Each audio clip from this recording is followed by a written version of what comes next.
الحمد لله والصلاة والسلام على رسول الله أما بعد. أعوذ بالله من الشيطان الرجيم. بسم الله الرحمن الرحيم. قال رسول الله صلى الله عليه وسلم لا يدخل الجنة قاطع. صدق اللہ العظیم. تمام تعریفیں اللہ رب العالمین کے لیے ہیں. درود و سلام نبی صلی اللہ علیہ وسلم کی ذات اقدس پر.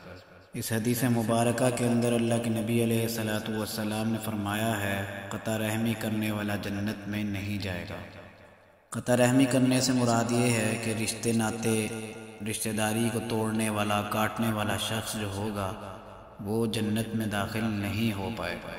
اللہ کے نبی علیہ الصلاۃ والسلام نے ایک بہت بڑا پیغام دے دیا ہے جو امت کے ہر فرد کے اوپر اس کو پورا کرنا اور اس پر عمل کرنا جو ہے وہ فرض ہے. اسی وجہ سے ہی اچھا معاشرہ تشکیل ہو سکتا ہے. اگر انسان قطع رحمی کو یعنی رشتہ داری توڑنے کو رشتے کاٹنے کو ہی اپنے عمل میں رکھتا ہے تو وہ اچھا معاشرہ بھی نہیں بنا سکتا اور کبھی نہ وہ خود سکون میں رہے گا اور کسی کو رہنے بھی نہیں دے گا. رشتہ داری کے اندر جتنے بھی تعلق آ جاتے ہیں اس میں سب سے پہلا تو رشتہ داری کا حق جو ہے والدین کے ساتھ ہوتا ہے. پھر خونی رشتہ دار ہیں ان سب کے ساتھ جو تعلق ہے وہ ہوتا ہے. اس کے بعد پھر باقی قرابت دار جو ہیں وہ شامل ہوتے ہیں. اگر وہ ان میں سے کچھ کے ساتھ تعلق ٹھیک رکھے کچھ کے ساتھ نہ رکھے تب بھی ٹھیک نہیں ہے. اگر وہ سب کے ساتھ ہی تعلق بگاڑ کر رکھے تو تب بھی بہت ہی غلط ہے. اور قطع رحمی اور صلہ رحمی یہ دو چیزیں ہیں. صلہ رحمی یہ ہے کہ انسان اپنے رشتہ داروں کے ساتھ اچھا تعلق رکھے, صرف تعلق ہی اچھا نہ رکھے, ان کے ساتھ اپنے معاملات کو بھی درست رکھے. صلہ رحمی کا جو سب سے کم تر درجہ ہے وہ کیا ہے؟ وہ یہ ہے کہ انسان کم از کم اپنے قرابت دار اپنے رشتہ دار اپنی عزیز و اقارب میں ہیں ان سے کم از کم سلام دعا کا سلسلہ جو ہے وہ قائم رکھے. اگر وہ یہ قائم بھی نہیں رکھتا تو اس کا مطلب یہی ہے کہ وہ قطع تعلقی قطع رحمی کی طرف چل رہا ہے اور یہ اس کو جنت میں جانے نہیں دے گی.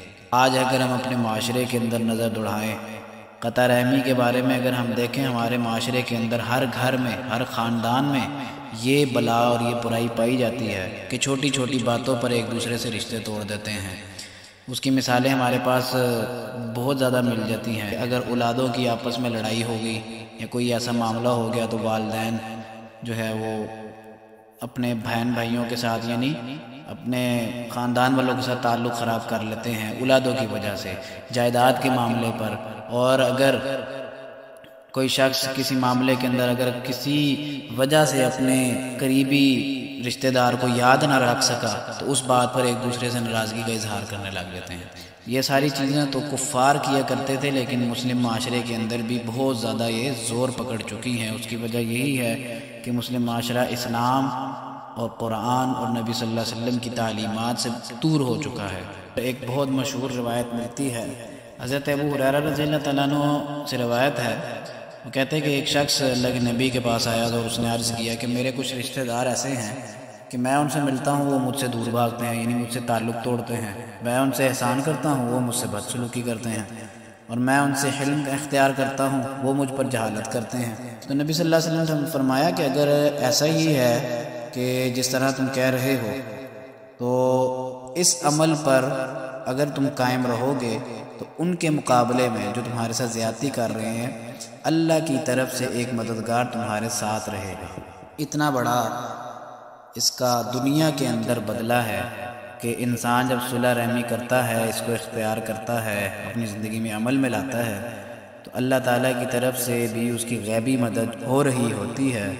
انسان اسی طرح ہی اللہ تعالیٰ کا نیک بندہ اور معاشرے کے اندر بھی ایک با کردار اور با اثر آدمی بن جاتا ہے. اللہ تعالیٰ نے قرآن مجید میں فرمایا ہے کہ وَيَقْطَعُونَ مَا أَمَرَ اللَّهُ بِهِ أَن يُوصَلَ اور جن تعلقات کو اللہ نے جوڑنے کا حکم دیا ہے تم ان کو توڑتے ہو.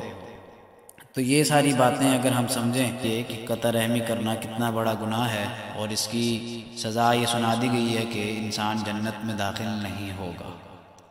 تو اللہ تعالیٰ سے دعا ہے کہ ہمیں اس طرح کے بڑے گناہ سے، یہ جو گناہ کبیرہ ہے، اس سے بچنے کی توفیق عطا فرمائے، اور ہمیں اپنے تعلقات کے اندر صلہ رحمی کو اختیار کرنے کی توفیق عطا فرمائے، اور ہمیں اپنی اصلاح کرنے کی توفیق عطا فرمائے۔